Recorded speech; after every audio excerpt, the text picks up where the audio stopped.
Now we come to the main concept of this section, section 5.1. The main concept is the compound interest. Here, this is earned interest that is periodically added to the principal and thereafter itself earns interest at the same rate. Now, what is the difference between this and the simple interest? For the simple interest, if you deposit, for example, $100, let's write it here. If you deposit $100, this is the simple interest. Then this is the principal. Then, and with interest rate, say 4%, which is 0.04. Then after 1 year, for example, you get the original amount, the principal amount, plus the interest. What is the interest on $100? So the interest rate is 4%. 4% of $100 is $4. So you get 108. And the next time, next year, the second year, you have the amount that is accumulated, which is 104, and then you have interest on the original amount. The original amount is 100. You have 4% on that, so you add, this should be 104. So you add $4, so you get 108. And then in the third year, you have 108 in the bank, for example, and then you add the interest on the original amount. The original amount was 100, so you add 4, so this gives $112. So as you can see, we keep adding the interest to the amount, but the interest is applied on the original amount, on this amount in the simple interest. Now, what about the compound interest? The compound interest, if we deposit $100, then after, for example, 1 year, you have the $100 plus 4%, which is $4, so we get 104. For the second year, here's the difference. For the second year, you have 104 plus the interest not on the original amount, but on the accumulated amount. So 4% of 104. And 4% of this is 4.16. So you get 108.16. And then in the third year, you get the accumulated amount, which is 108.16, plus now you need to apply the interest on the accumulated amount, not on the original amount. So you have 108.16 times 0.04, and you computing this using the calculator, 108.16 multiplied by 0.04 gives 4.3264. So you add it to 108.16, and then you get 112.486, and so on. So that's the difference between the compound interest and simple interest. Simple interest, you keep adding the interest on the that's applied on the original amount. But for the compound amount, you apply the interest rate and you get a new amount, the original amount, principal amount, plus the interest. And then next time you apply the interest rate on the accumulated amount. So that's why we call it compound interest. So this is the main difference between them. Now the formula that we use is this formula. A equals P, the principal, times 1 plus R over M, or raised to the power MT. Or we can use the following formula, or sometimes let me show you what we mean by these symbols. A is the accumulated amount, P is the principal as before, R is the nominal interest rate per year. This is the given in the problem, R. In the previous example it was 0.04, 4%, and M is number of convergent periods, or number of periods per year. For example, if you get interest on your money and that interest is compounded annually, then that means we only have one period. If it's compounded quarterly, the year has 4 quarters. So that means m is equal to 4, and so on. And t is number of years, and that's sometimes called the term or interest term. Okay, so this is the formula that we're gonna apply here. Sometimes we use another simple which is denoted as I, if we let I equals R over M. R is the nominal interest rate divided by number of periods in a year. This is denoted as I. So then we get a simpler formula. A equals P times 1 plus R over M, which is equal to I, raised to the power MT. And M is the number of periods, and T is time in years. So when we multiply number of periods by time in years, for example, if it's compounded quarterly, that means we have 4 periods. If we calculate this over 3 years, then we multiply 4 by 3. That gives us 12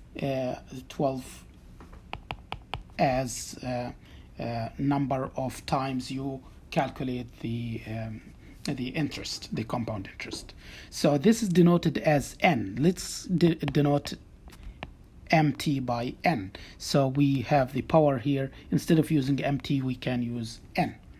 So this is equivalent formula. You either use this formula here or this formula here. Both are equivalent, but you need to know that I is R over M and N is M times T, number of periods times time in years. Or you can, if you know all these things, you can use this formula, this original formula. P equals 1 plus A equals P times 1 plus R over M, or raised to the power MT.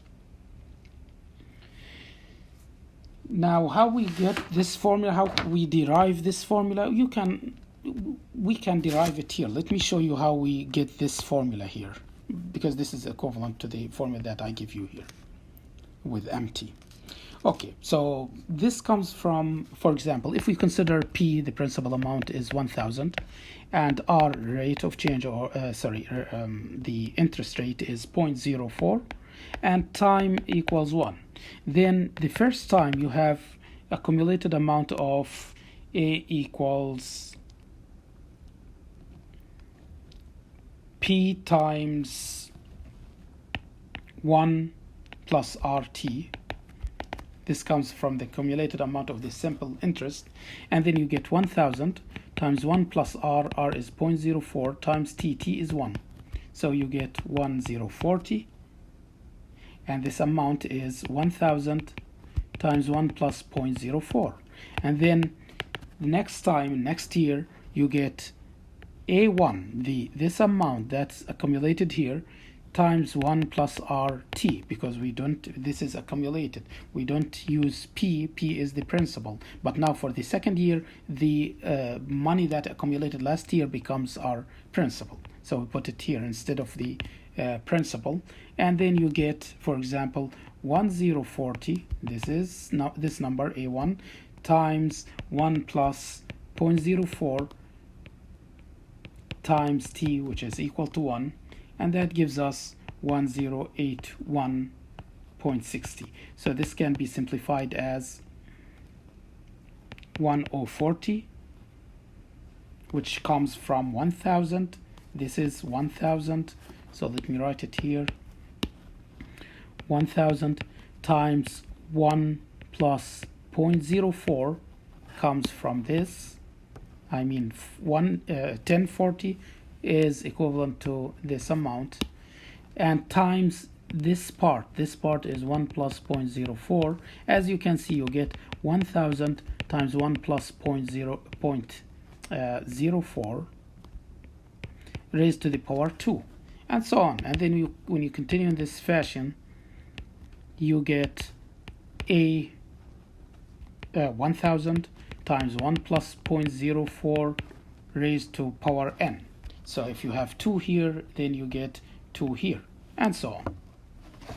So this number here is R over m. We only have one conversion period because time equals 1 and it's compounded annually. So that means m equals 1. So as you can see, we got that formula. This is the principal amount times 1 plus I, because this is I, raised to the power n. N is m times t. So from here we get this formula. In the textbook, you can refer to the textbook to see the details of this proof. This is like proof that's combined an example with some formulas, and then if you read both of them, then you can understand from where we get this formula. But this should give you some idea about that formula, from where we got that formula. Now let's do some examples on that formula by applying the formula of the compound interest. We can solve the following examples. We have, for example 4 in the textbook, find the accumulated amount after 3 years. So when you read after 3 years, that means this is time. So time is 3.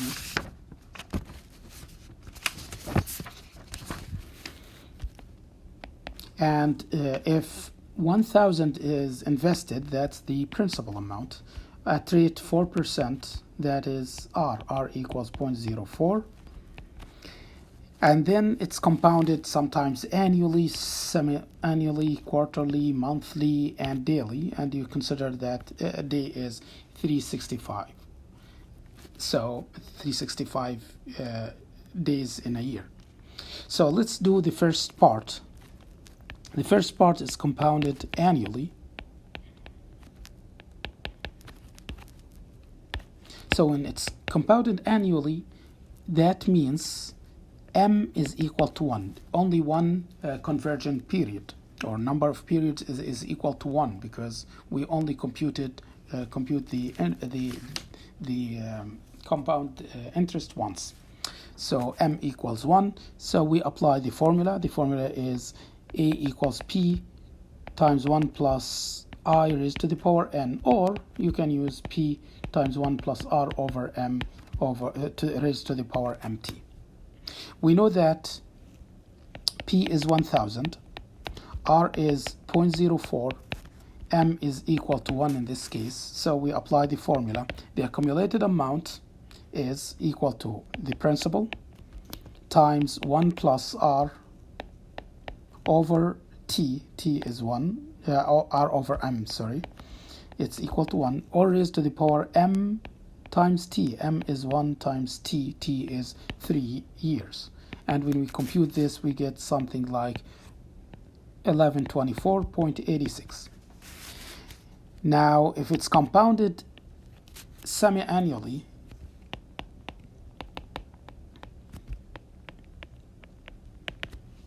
then it's compounded twice a year. That means number of periods accumulated is 2. M is 2. Number of periods is 2. And then we apply the formula. A equals 1,000 times 1 plus R is 0.04 over M is 2 in this case, raised to the power m times time. And then using the calculator, we get a number like 1126.16. And then we do part C, quarterly. That means if it's compounded quarterly, that means 4 times a year. That means we have 4 periods a year. M equals 4. So we apply the formula to find the accumulated amount. So we just divide R by m equals 4 here. This is the difference. Instead of dividing by 2 or 1, we divide by 4. And then we multiply m by t. M is 4 and t is 3. And using the calculator, we get number like 1126.83. If we compute it monthly, that means we have how many periods? We have 12 periods a year. and then a equals 1000 times 1 plus 0.04 over 12 raised to the power 12 times t is 3, and then we get like 1127.27. And finally, when we do that daily, if it's compounded daily, then m equals 365. A is 1000 times 1 plus 0.04 over 365 raised to the power 365 times 3, and this gives us 1127.4.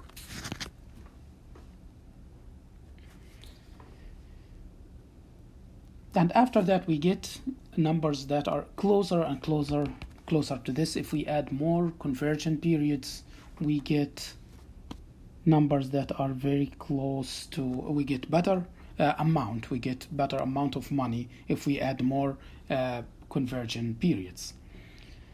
Because as you can see, when we only have one conversion period, we got 1124.86. When we got 365 conversion periods, we get 1127.4.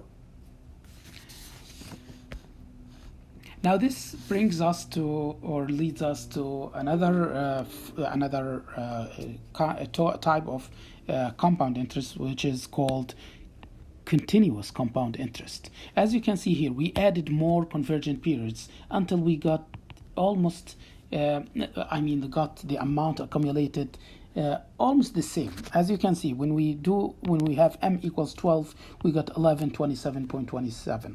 When we get daily, we get m equals 365. As you can see, we got 1127.4. And if we make m equals 1000, we get something like 1127.2 or something like that, something very close to these numbers. So we almost, if we add more and more periods, the difference will be very small. And this leads us to the concept of continuous compound interest. The continuous compound interest here is, in this case, we accumulate amount over period of time, not 3 times, 4 times, not over countable times, but over period of time. And that means it's continuous, not at specific times, 12 times or 365 times, but here continuously on some interval. So in this case, when we understand that we have a continuous compound interest, we apply this formula. A equals the amount accumulated is equal to the principal amount times E is the base raised to the power R number, or R is the nominal interest rate compounded continuously, times T is time in years. What do we mean by E is a number. It's about 2.718. It's like pi and other mathematical constants. So it's a constant, and we usually use it for actually we dealt with this before, and it's the exponential. We remember this from the exponential function. E to the x, E is the base, it's a number, and the variable is the power. Okay, and this is good number that can be applied when we study different phenomena like compound interest, and sometimes when we study the growth, the population growth, we use this because this model, these phenomena, these provide excellent model for such phenomenon. For example, people or bacteria growth can be modeled using the exponential function. People growth is exponential, and usually we usually use e to the some power. And here same thing, we have e raised to some power r times t. Now we have in example 5, we want to find the accumulated amount after 6 years. So this is t, and we have amount that is invested. It's 1,000. This is p, the principal amount. at rate 4%. So this gives R equals 0.04 per year compounded daily. Daily, that means we still work on the previous formula. A equals P times 1 plus R over M to the power MT, and that is equal to 1000 times 1 plus R is 0.04 over M is 365, all raised to the power 365 times T is 6, and when we compute this we get 1271.23 dollars. So this is compound, this is discrete, or this is the compound interest. This is not continuous because we computed on some periods, some discrete periods, 365 times. But if we want to find it, to compute it continuously, if it's accumulated continuously, then we need to use this formula, P times e to the power RT. So P is 1000, e to the power R is 0.04, T is 6, and using the calculator we get number like 1271.25. And as you can see, if it's compounded continuously, that's better than compounded at a specific number of conversion periods.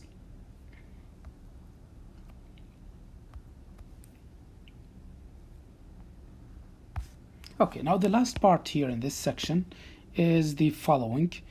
How to solve for T, time. If we are given some problem on continuous on the compound interest that is compounded continuously, amount that's compounded continuously, and we want to find T, how to find T. Let's do some example. If we want to solve for T, the following problem, we have 2000 equals 1000 e to the power 0.02 t, and we want to find T. T in this case is a power, and we usually, when we solve for T, and T is a power or X is a power, and we want to bring it down, we need to to take log of both sides. But how to do that? We need first to divide both sides. We are looking for T, so we start with 1000. We need to get rid of this 1000 by dividing both sides by 1000, and we get 2 equals e to the power 0.02 t. And then we take natural log to bring this down. So take natural log of both sides, and the thing that suggests using natural log is e. We usually take natural log when we have e. Those are closely related because natural log is the inverse of e. That means natural log of e is equal to 1, because natural log is log base e, and we have e here as an inner function or inner value. And as you know from the logarithm rules, if we have same expression inside and as a base same number, then we get 1. So log e base e, or log base e of e, is equal to 1, and in general log base a of a is equal to 1. Okay, so that means if we apply natural log on e, that will cancel it. So we can bring this down here by using one of the properties of natural logs, or logs in general, 0.02 t times natural log of e. If we have a power, we can bring it down. And then we know that natural log of e is equal to 1, so we get natural log of 2 equals 0.02 t. And now we solve for t. How to solve for t? We divide by the coefficient of t. So this t equals natural log of 2 over 0.02. This is how we find t if it's a power. And using calculator, you may get 34.66. Now let's do another problem. For example, how long will it take $10,000 to grow to 11, or let's use $15,000 if the investment earns an interest rate of 8% per year, compounded quarterly. Here this is not continuous, it's compounded quarterly. So in order, we want to find here how long, that means we are asked to find time. Okay, now how to find time? We have the formula for compound interest is P times 1 plus R over M raised to the power MT. Here we know that we are given 10,000. This is the original amount. This is the principal amount, and it grows to 15,000. That's the accumulated amount, and we have interest rate of 8%, which is R equals 0.08. And it's compounded quarterly. How many quarters a year? We have 4 quarters. That's M, number of conversion periods. So we plug them here. So A is 15,000 equals the principal is 10,000 times 1 plus R 0.08 over M. M is 4 raised to the power M times T. M is 4 times T. Now in order to solve for T, we need to divide by 10,000 first, to get rid of this number here, and we can cancel 3 zeros.